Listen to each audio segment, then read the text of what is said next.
His conservative movement in this 2010 election year. Judy Woodruff reports on the genuine debate that lies behind it.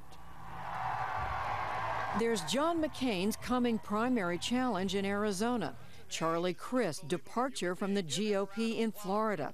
In Kentucky, Rand Paul's defeat of the establishment candidate, and Sharon Angle's come from behind victory in Nevada. All signs of growing conservative life across the land. But the new muscle from the right has crushed a few of the GOP's own and has ignited an argument inside the party. To many who follow Washington, the two Republican senators from Utah and South Carolina may seem like peas in a pod. Both longtime loyal party members, both conservative. The economy is in serious trouble. Let's not spend all this money unless we really know what we're doing. But it doesn't take much of a look beneath the surface to discover differences between Utah's Bob Bennett and South Carolina's Jim DeMint in their view of their roles in the Senate and of some of the main issues facing the country. They illustrate, as well as anything else, the philosophical divide inside the Republican Party and the fight being waged for the direction it will take in this year's elections and beyond. Bennett was elected in 1992 from the most Republican state in the country. He's been an important advisor to Senate Republican leader Mitch McConnell. But in recent years, he's also worked across the aisle with Democrats on a couple of big issues. An effort in the financial crisis of 2008 to craft bank rescue legislation, and a year earlier to reform employer-based health care with Oregon Democratic Senator Ron Wyden.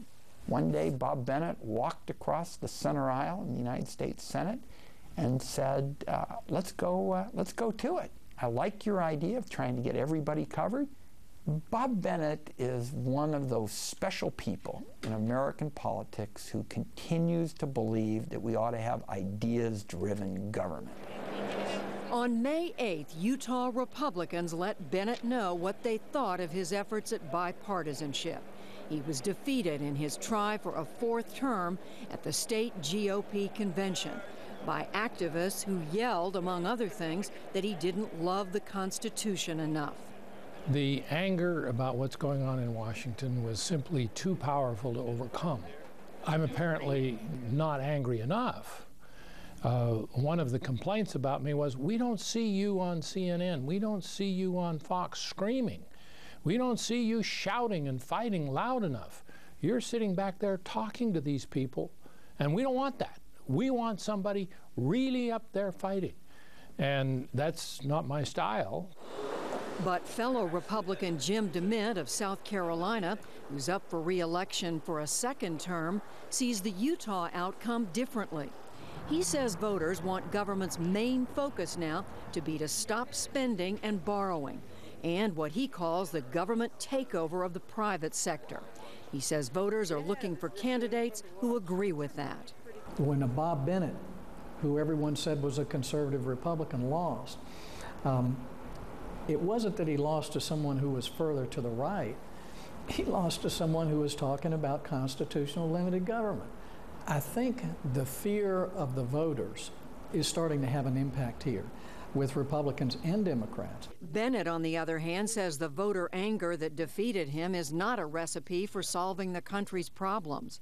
The concern I have about the anger that we're seeing that's being fed by talk show hosts and others is it will be like a wave that comes in and smashes on the beach and destroys everything there and then recedes back into the ocean and leaves nothing behind it but empty sand. This is the most extreme lack of transparency. DeMint believes the clamor against government overreach articulated by the Tea Party groups is so powerful that both parties ignore it at their peril.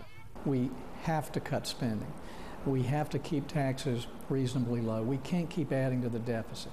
And I think if those folks come up here and don't do that, I think you'll see them get tossed out the next time, and I think you'll see a rebellion back home. Bennett sees the Tea Party and other conservative citizens groups as demanding more than he is prepared to do. I found that a good many of the delegates simply wouldn't talk to me. They were so angry, so determined to, quote, send Washington a message, close quote, that coming to one of my events to hear what I had to say on any of these things was simply they would not do.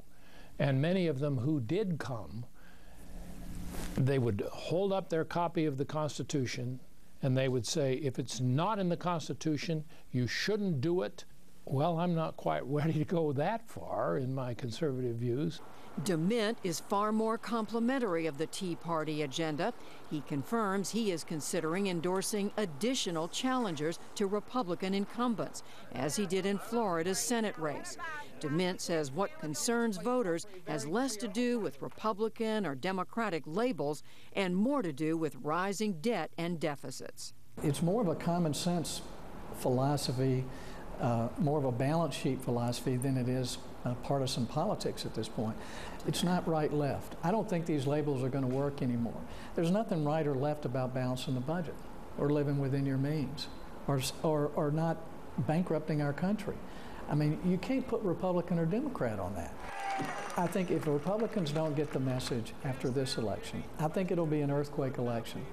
I think when we see that the candidates that kind of our party leaders endorsed did not make it through, but these other candidates who they said could not win in Pennsylvania, in Florida, in Kentucky, when they win, and if we don't get the message then I think it's going to require even more aggressive changes. Bob Bennett says he agrees the Obama administration has overreached in spending and health care. My biggest concern is that we are not addressing the real issues. I think politics is divided between the great issues and the great diversions. And we're spending all of the time arguing about the great diversions. We're in a global world. We have a different kind of economy. Then demographics. Our country is getting older. The percentage of people in the working force is shrinking. And then when you add to all of that the entitlement programs, Social Security, Medicare, and Medicaid, you end up with a financial brew, well, I'm mixing metaphors here. You end up with a financial circumstance that is unsustainable.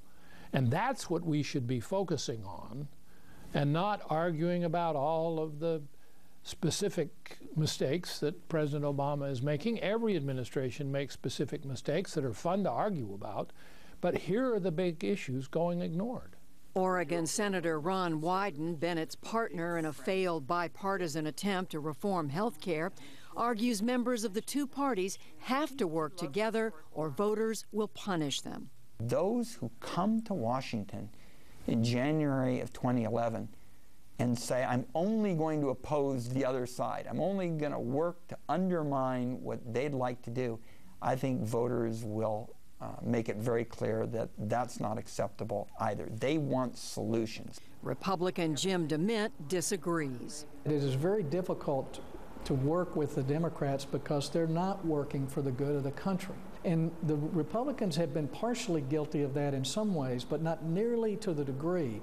I think this idea of we've got to work together does not work anymore. Bob Bennett has an opposite take. We need to be very careful, we Republicans. Obviously, this sense of anger works to our benefit, because if we're going to throw out all of the incumbents and the Democrats control both houses, why, there are going to be more Democrats to be thrown out. But we must recognize that anger is not a sound strategy for governing, and that once you are in office, you have to have some solutions. And if we Republicans don't have some solutions, and we just expect anger to keep us in office after we've won gains in 2010, we'll pay a serious price in 2012. DeMint argues the members the voters will reject will be the ones who don't stand up for principle and who go along with the other side for more spending. Supposedly, after we all pledge to a limited government, we can work together and debate how to do that. But the Democrats have completely forgotten that oath, and so have some Republicans. I hope those Republicans are sent home, and I hope we get some people up here who take their oath of office seriously. With a small but growing number of conservative victories over the past few months, including one who will take Bob Bennett's Senate seat in Utah, Congress may be closer to a showdown over these competing visions. And here now with a PS to that.